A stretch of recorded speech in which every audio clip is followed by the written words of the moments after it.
Erika, welcome to the Live the Width of Your Life podcast. Hello. Thank you so much for having me here. I'm thrilled to be here. I'm so excited to have you here as well. And I was just looking at all the amazing things that you're doing, and I'm so excited to really dive in and ask you, how did you make your shift for being a financial advisor and in academia as a university professor to now being a financial therapist? I get that question quite a bit. And I think at that particular pivot point, it was for me realizing that there's so much more to money than just the numbers. And I've always been a people person. And so leaning into the human side of money, leaning into all that bubbles underneath and really drives the dynamics of people's relationship with their money just was utterly fascinating to me. Money is one of those things that everyone has a money story. Like whatever it is, I don't really know many people that would just say they're sort of neutral about it. So I love that you said that you were kind of fascinated by it. How many years into your previous career before you decided that you were going to make a shift? So what's interesting is I had started, in the financial services industry in 2004. So I've been at this for 21 years and some change at this point. And so I'd always done kind of, on the side, I really got into kind of the coaching aspect of things. So I never really let it go. It was always there. And I really let it amplify and really take root and blossom post-COVID. It was one of those things where I was working in a university setting and I have nothing but amazing things to say about my former university. They were well ahead of the curve, prepared for online learning. They had the infrastructure there. But I often wondered, why is it that I feel like I have this COVID hangover? I felt this pull to do something else.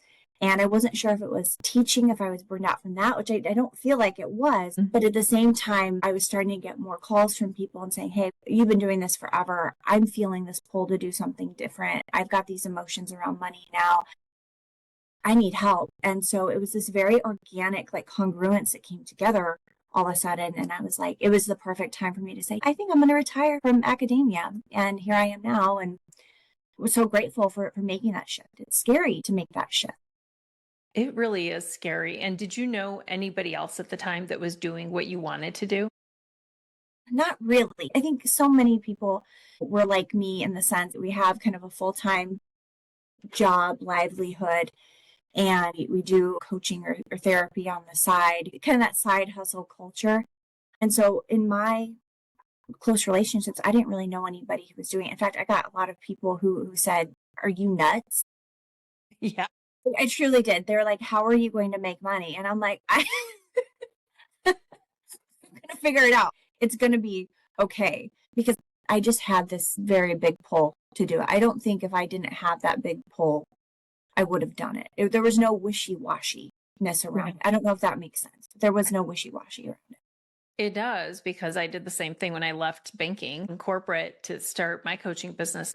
It was interesting. There were some people that were like, I'm so jealous. I wish I could do what you're doing, but for whatever reason, fill in the blank, they couldn't. There are the people that are like, are you crazy? Like, how are you going to make money? This seems insane. It doesn't make sense. And I think the hardest part was really being so grounded and centered in my own belief that this was going to work out. And it sounds like that's what was happening with you as well. It's almost identical. It's very, very similar. I think maybe the one thing I had a little bit differently is I did have some proof of concept. I had referrals. I had people coming to me. Yeah. So I wasn't completely just like, I'm going to hang up a shingle and hope for the best. Yeah. But I had enough proof of concept where I was like, there's something here. Mm-hmm. And people are going through their own shifts in life. And I felt very called to help do that. And our trajectories are so different. You think you're going to go into coaching or therapy or whatever in one direction, then you find yourself pulled in another. And that's also what happened to me. I thought I was going to go this way, and then all of a sudden I went that way. And I'm so glad I went that way instead of going this way. Where did you think you were going to go versus like the shift? I really thought in terms of where I was headed when I made the shift. I'm super interested in things like cryptocurrency and blockchain and the future of finance and all of that. I find that so fascinating. And so I really was thinking my trajectory was going to help women with things like investing and stuff like that. And it actually turned out to be the people who were coming to me both in private practice and then with the consulting work I do.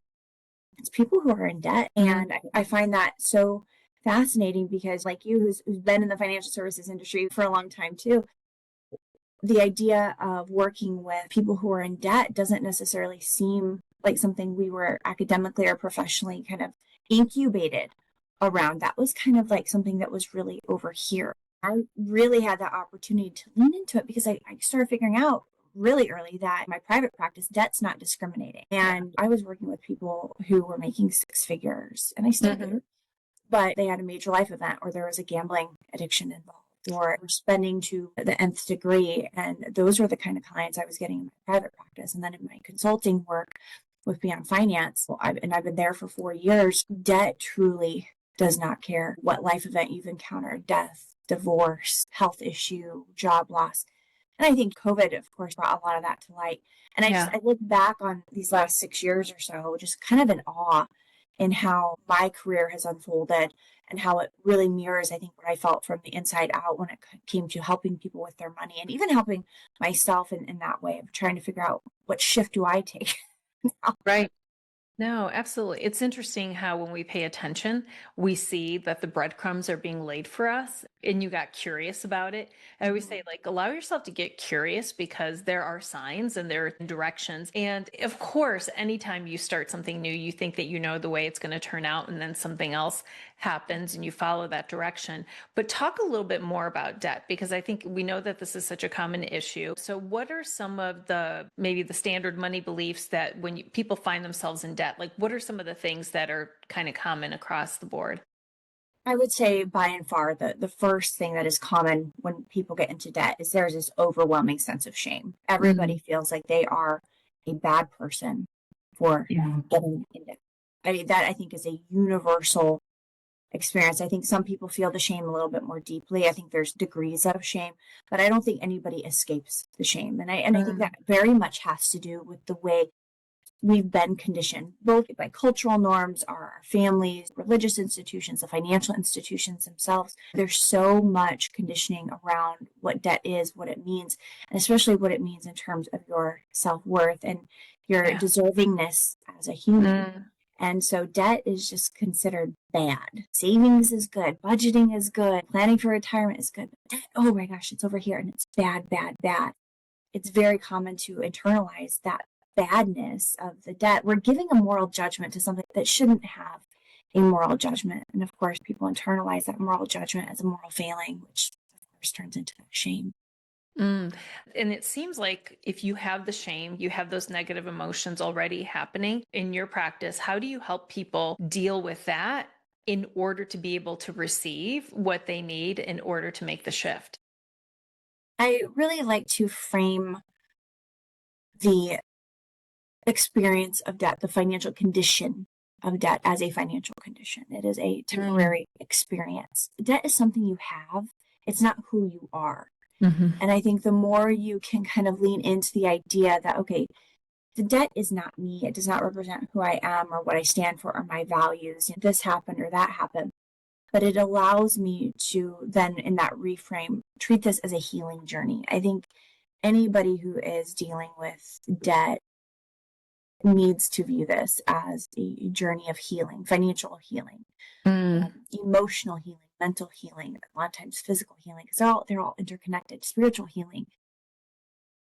There's nothing in our lives that is untouched by money. And I think that's the interesting thing about money.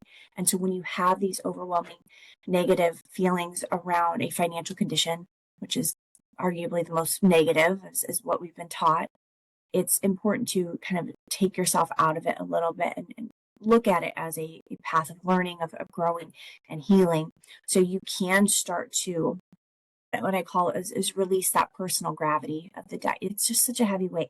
And once you're able to release that personal gravity of the debt that's holding you down, you are able to progress and move forward.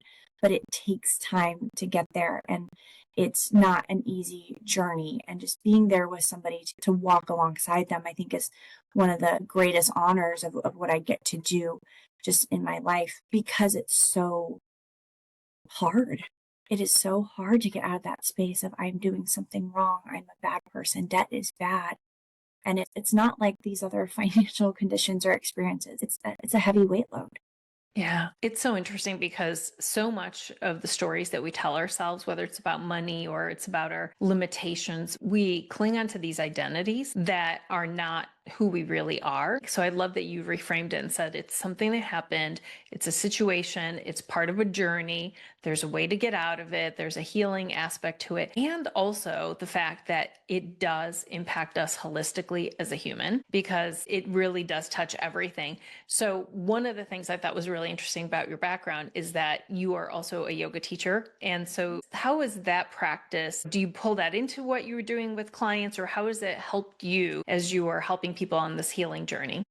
Yeah, some clients are into it, some aren't. But yoga to me is really about just connecting with yourself. The practice of yoga means getting back into your body. When you are experiencing a life situation or financial situation that makes you feel like you're living outside of your body, I think we have to find ways to make us feel interconnected or back Yep. connected with our inner being, our inner self.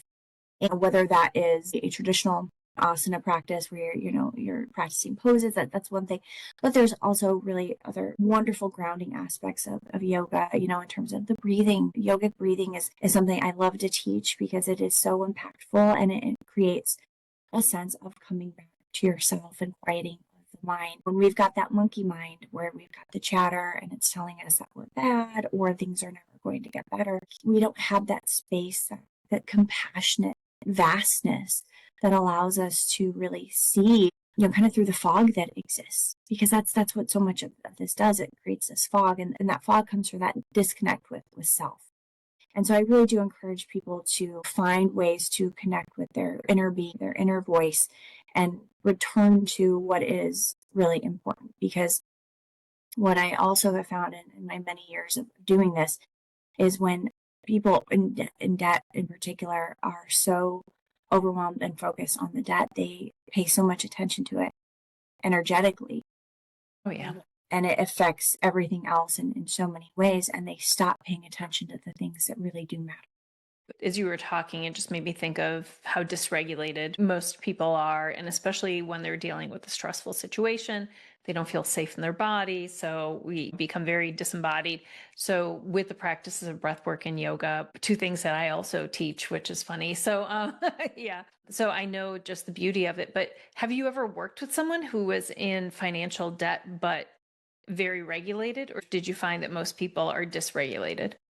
Majority of people are dysregulated. I would say in my practice, in my observations anecdotally, I'd say it's a 70-30 split.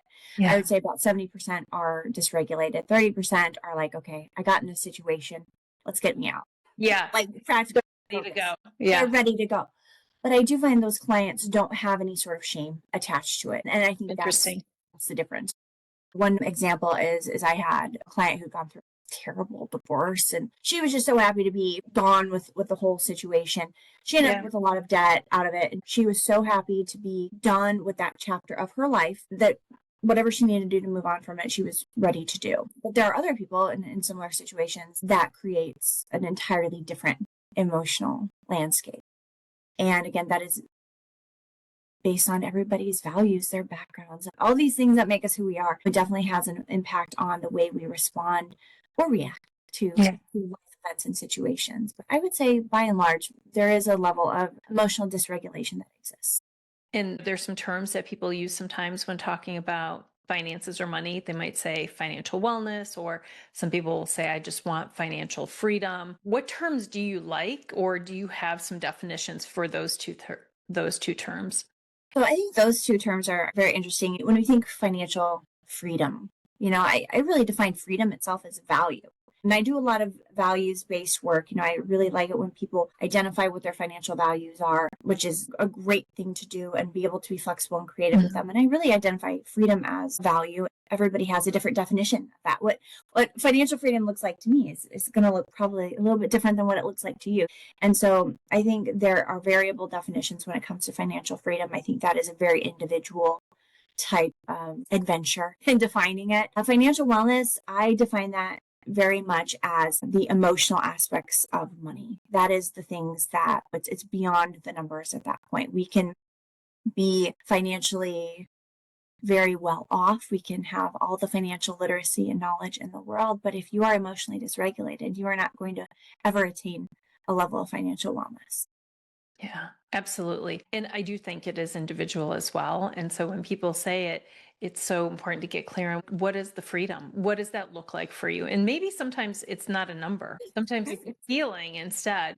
It's a feeling, it's time. It has so many different considerations to it. And it has to be individual. And sometimes I think when you're doing this early money work, it's so easy to anchor yourself to somebody else's financial values ship. Because Yeah. we are humans. We tend to compare. We tend to try and find some growth edges based on somebody else's growth edge or what they're representing, whether it's an influencer or a celebrity or, some advice we got 10 years ago from a professor, whatever that looks like. Sometimes we anchor ourselves to these things that aren't really ours. Yeah. And I think that's some of the heavy lifting that we have to do when we're defining what some of these things mean to us, is really sit back and say, okay, is this my definition of this, or am I carrying something I inherited from somebody else, and that's their definition based off their life experience? What does my life experience say about this value? There's nothing wrong with carrying values forward. I think all of us do that in some ways, but sometimes we forget that we reserve the right to modify or completely jettison out values that just don't work for us anymore. Absolutely. And speaking of being discerning around whether something is ours or we've brought it forward, what do you see in terms of generational impact to our money stories or to behaviors? Do you find that people are continuing whatever previous generations taught them or their experience was, or do you find that most people kind of have their own experience? Such an interesting question because it's very nuanced. A lot of what I'm about to say is, I think, based on a lot of my observations in my perspective. But what I definitely see is, the boomer generation, they're set in their ways. They very much carry the values of the generation before them. And that's not a bad thing, but they are very results driven. I almost want to call it type A. There's a right way and a wrong way to do things. Sure. And that is not a fault or a criticism at all. Our Gen Xers, they're a little bit more flexible in that regard. By the time we get to our millennials and our Gen Zers, we've heard for years, the millennials are people who have really valued their experiences versus spending, and even the Gen Z is to that degree by and large. And I'm an elder millennial. I'm like the oldest of the millennials. But what I'm finding with some of the elder to mid-range, I guess you would call mid-range millennials, they are kind of breaking financial cycles in very interesting ways. They are really doing that deep work. And I don't necessarily want to say it's because, oh gosh, they can't buy houses or it's this economy's fault or anything like that. But I think it is this result of, okay, really putting together this idea that it's okay to bring your emotions into your money. And I really do think that started with the millennial generation. It became, for Gen X in some ways, in some healthy doses, but I think in the millennial generation, it was okay to start talking about emotions a little bit. Now, when we get into our Gen Zers and our the really itty bitty baby millennials that aren't babies anymore at all, that's where we really see this really big mental health and money matters. And this is great. And so that shift has been paramount. And so what I think we're going to start seeing is just a lot of more emotional literacy in terms of financial literacy in future generations. It's so interesting you say that. It made me think right away as you were sharing that they're much more comfortable talking about therapy, seeking additional professionals to help with various areas of their life. And so I love that they're bringing that into their financial literacy too, because maybe what they observed or they experienced in their own home is not what is going to work for them. And I think that because they're open to additional help, the younger generations, they know that there are people that can help them with that. Absolutely. Interesting. So if someone is listening and maybe they have their own money stories and maybe it's like a story of scarcity, what are some things that someone with like a scarcity mindset, what are some things that you usually do with those folks that can help them really to shift it at least into an abundance or being open to being able to receive? Yeah. So the work I do around this specifically, especially the scarcity versus the abundance mindset, is I do what I call financial triggers versus financial glimmers work. The idea of financial triggers, or just the word triggers, people can kind of understand, like, oh, that's stuff that creates some sort of negative, emotional, or visceral reaction in us. Yeah. That's pretty noticeable. And we've been trained, whether it's been subconscious or consciously, to know what triggers are. We get tightness in the chest or the tummy rumbles or whatever that looks like. A lot of it's somatic, as it manifests. But we know it's the panic attacks, it's the sleepless nights, it's the headaches, the belly aches, you name it. So we know what the triggers are. And so I always think that when a trigger is present, it's an opportunity for us to dig a little bit deeper and say, okay, this is an opportunity for healing. Something has triggered me. I got a little bit something here. And so it's a good time to pause and think about, okay, this was the situation around it. I'm a big proponent of journaling. When I am working with somebody who's got a scarcity mindset in particular, I don't require a journal, but I highly, highly, highly encourage it and recommend it because it helps us identify patterns. And pattern recognition is so important when you're looking at your triggers, especially when you're trying to heal a specific thing. And I see this like almost going to the gym. You want to do some spot training. You got a jiggly belly or your arms are flabby. You can't necessarily do spot training, but what this does is help kind of focus in so we can treat things like holistically, like I was talking about before. But it helps us identify those patterns in certain areas. Scarcity might be one area, but there might be other things over here. But that's what we're kind of trying to focus in on. And so we start to identify patterns. We start to say, okay, I was in this situation. A bill came and I didn't want to open it. It triggered me. Why did it trigger you? Let's sit for a moment. What was your physical reaction? Think about moments in time that might have contributed to that. Did you watch your parents struggle with bills and there was a stack in the drawer? Maybe your mom was hiding, bills from your dad. Things like that happen and they affect us later. And so at the same time, I start the glimmer work. And what I love about the financial glimmer work is the glimmers are those moments of positivity that make us feel like we are experiencing financial wellness. Again, going back to my definition of financial wellness, it's that I'm emotionally literate around my money. I can feel what it feels like to be emotionally in alignment with my financial values and goals. And those feel good moments if I feel like I'm doing something right. This is like what the perfect scenario is.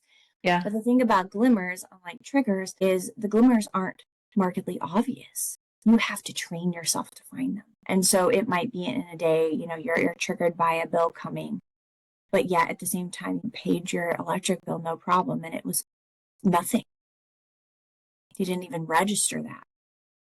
You have to go find those things. And then you have to write about those things. And then you start observing the patterns. And the more you look for glimmers, even if there's triggers that exist that trigger that idea of scarcity, you can write that down, start noticing those patterns and be able to check yourself in the moment as those triggers come up or those thoughts come up or those feelings come up into a glimmer type of mindset. Your list of glimmers all of a sudden becomes much longer. I don't think I've ever worked with a client that didn't have ultimately a longer glimmers list after a few weeks of this. Because you taught them to look for those instances. So often we don't look for the positives. We don't celebrate wins, even if they're small. We focus just on the negative or the challenges. And so I love that. It's kind of like a gratitude practice almost as well. It's what are you grateful for? You look for it, you find evidence of it, and then you feel really good and you find more evidence of it. And of course, that helps dissipate some of the other emotions then when there's some other instances, because you're like, wow, this feels pretty good. I had an interesting thought, and I don't know if you do this type of work, but so often, of course, money is such a big challenge with relationships. And right now, knowing that some people have really healthy money stories, or maybe they're financially literate, and then their partner or future partner, if they want to get married or they want to move in together or they start to move towards a bigger commitment, maybe is not on the same track. Do you do work with young couples before they decide if they're going to make it official or combine finances? You do, you're nodding. So tell me more about that, because I think that would be really fascinating. It's so important. And you're right. Money is one of those biggest contributors to relationships ending. We know that divorce rates are tied to money Yeah. issues. And just somebody last week asked me this. The question was, well, do you recommend people checking each other's credit reports while dating? And I said, absolutely, yes. Yes. Like, not even a question. Maybe not something we do on the third date. We're talking to the point where there's significant commitment coming up, like moving in together, buying property together, getting engaged, having a baby. Any of those things Right. are all really important milestones in a relationship where these money conversations need to have been had way before then. And so in doing this work with couples, really of any age, because I think anybody can benefit from it, is making sure that you are creating financial intimacy. And financial intimacy is just as important as emotional, mental, physical, spiritual intimacy. And it's because money, again, touches every aspect of our lives. But Yeah. sometimes it goes overlooked because some people will look at me and raise an eyebrow and say, financial intimacy, like, what is that even a thing? I'm like, of course it's a thing. Yeah. Because you are laying something out there that, again, touches every aspect of your life. And if you are able to build that financial intimacy, ultimately you build safety in your relationship. And when you can be transparent and vulnerable and build safety, that's when you find some common ground. Everybody's going to have a different money story. Everybody's going to have a different set of values that they were raised with or conditioned with. That definitely affects how they are with money at present. And in a relationships, it's two people and then the relationship itself. It's you, me, and us. And I think where a lot of couples end up struggling is that sometimes it becomes you versus me instead of us versus the problem. And so if you can start doing this work, and what I recommend is creating a ritual around talking about money. It's a money date ritual. And that ritual creates those moments of safety. And if you practice this ritual of money dates more frequently, you start to build that vulnerability, that transparency, that safety, to where you can start to understand where each other is coming from in a very compassionate way, where things feel more productive and they feel more progressive, and you kind of let the idea of perfection go. We all make mistakes with our money, and you might have something on your credit report. You're dating somebody, you kind of want to get married to this person, and you might have something. I've heard that conversation a lot. Dr. Erika, I had a collections on my account like 5 years ago. My credit score is fine now, but I'm ashamed to let my partner see this. The thing is, we all make mistakes in any part of our lives. And I think we have to give ourselves some grace and understanding that people do make financial mistakes, but it's what we do with those mistakes going forward. So it's also helping people understand that financial mistakes or missteps are also a part of this, both individually and as a relationship. You're not going to do everything right all the time. Right. No, I love that. I love the permissioning to just say, hey, this is a part of who we are. And so open the books, let's take a look, let's have a conversation. It's so much better to have that conversation early on and then make a decision eyes wide open than to find yourself in a situation later on down the road. So, and I'm curious about any differences between your male and female clients. So it depends a lot on backgrounds and things like expectation of roles while growing up. And there's, again, a lot of nuance there. But I really find, by and large, that there are some differences. Women are very take charge with their money. They are so good at paying bills. They are on it. They're just really, really good at it, but they lack some confidence in some areas. Things like investing, there's some lack of confidence.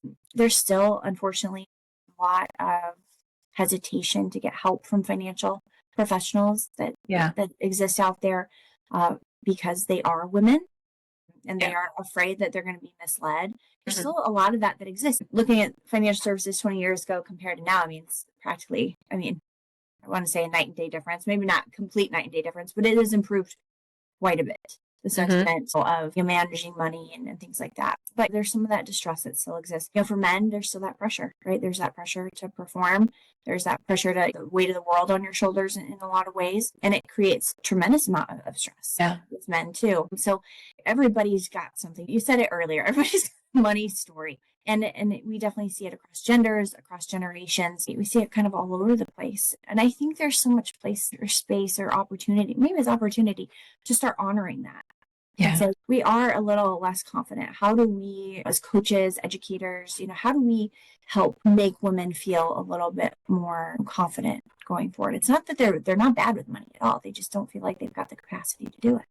Yeah. And I think a lot of it just comes down to assumptions, like false assumptions. I remember working in financial services and talking to one of my colleagues who was in the wealth management area of the bank. And I said, do you really know the stats around who makes the financial decisions in the household? And I brought to him a lot of data around the fact that women were inheriting a lot of money because their husbands were dying younger. So they had more years left in life, and many of them were firing the financial advisors that their husbands worked with because they never spoke to them. They never included them in the conversations, and they didn't do a really good job during that transition. So they were finding someone else that they wanted to work with. Also, the oldest daughter, typically in a household, is the one who begets the power of attorney. These were the stats from a few years back. You can correct me if anything has changed. So now these women were managing their parents' estates because typically the daughter was the one that was kind of put in charge to take care of some of these things for whatever reasons. And now they're making decisions. And at the end of the day, at the time back then, and like I said, this was at least 10 years ago, 76% of the CFOs in a household were the women who were paying the bills, who were making the day-to-day decisions. And so I said, how many of your reach outs are just for golf outings with the men? And they changed. And he actually looked at everything. He's like, wow, he validated that what I shared was true. And then they made some adjustments and actually started including couples and having a different kinds of conversations. So I don't know if any of those things have changed or what you're seeing just in terms of who's really handling the finances in the households. Yeah, you are spot on with everything you just said. It's women. They're so good with the budgeting, with the day to day. They run the households by and large. Not true in every situation, but Yeah. I mean, that is pretty correct. I was talking with somebody yesterday, just tremendous amount of debt. Wife died last year. On her deathbed was, hey, I need to show you how to pay the bills. And Oh, she died before she was able to show him how to pay the bills. And unfortunately, he went through everything in a year. And you have to think about that too. When you're grieving, you're trying to plug emotional holes. And sometimes we do that with money or food, or whatever that looks like for yeah. somebody.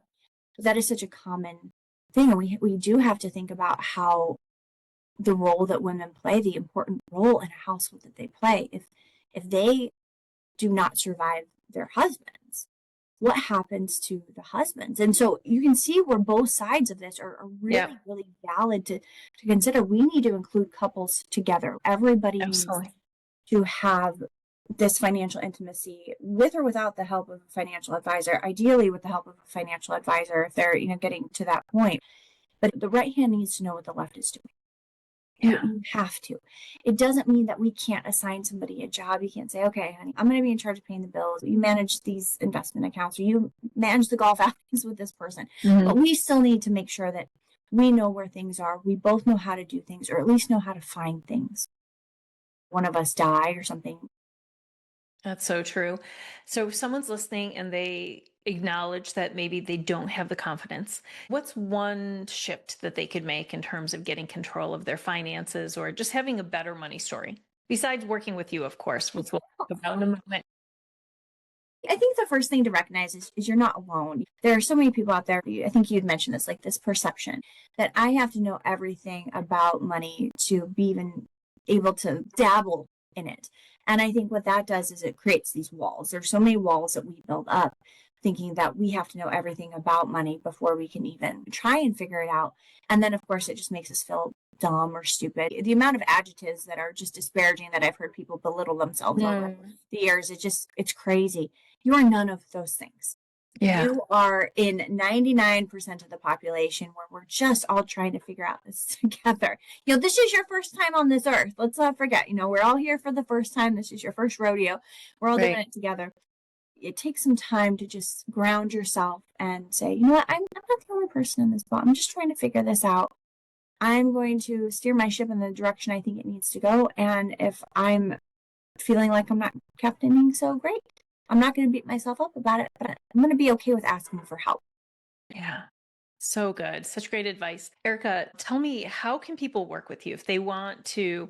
They're listening and they thought, you know what, I probably need to reach out and learn more. What's the best way that they can find you? The best way to find me is on LinkedIn. I don't have any social media other than LinkedIn. That's where I kind of live, but feel free to connect with me and send me a message on LinkedIn. And then if you'd like to see any of the financial wellness work I do around debt, you can go to beyondfinance.com. And at the top of the website, there's a tab for financial wellness. And we've got a whole bunch of great resources there that you can probably put into practice and use for yourself. It's wonderful. I love everything that you shared today. I just think this is such a universal topic and it's something that impacts everybody. And it doesn't have to be, like you said, an identity, doesn't have to be a shame story that we have. We can absolutely take action and make a difference. And I definitely encourage everyone to reach out to you to get the help that they may need. So I ask a final question of everyone, which is, what does it mean to you to live the width of your life? I love this question. Living the width of my life means that I intentionally set aside time for myself every day. I am very much a put your oxygen mask on first type of woman. I wasn't always that way. I was the people pleaser who always put everybody first, and you burn out over that. And so I am very intentional in making sure that all of my days have a moment for myself to where I feel like I am truly in alignment with my inner being. So whether that is a yoga practice, whether it's 5 minutes or 10 minutes, that happens, meditation, a walk outside if the weather is nice, hitting the gym, whatever that looks like, I do. Oh, it's wonderful. I love that. And I think all of us can get a little bit better at doing that. So thank you so much for joining me today and wish you continued success. Thank you so much.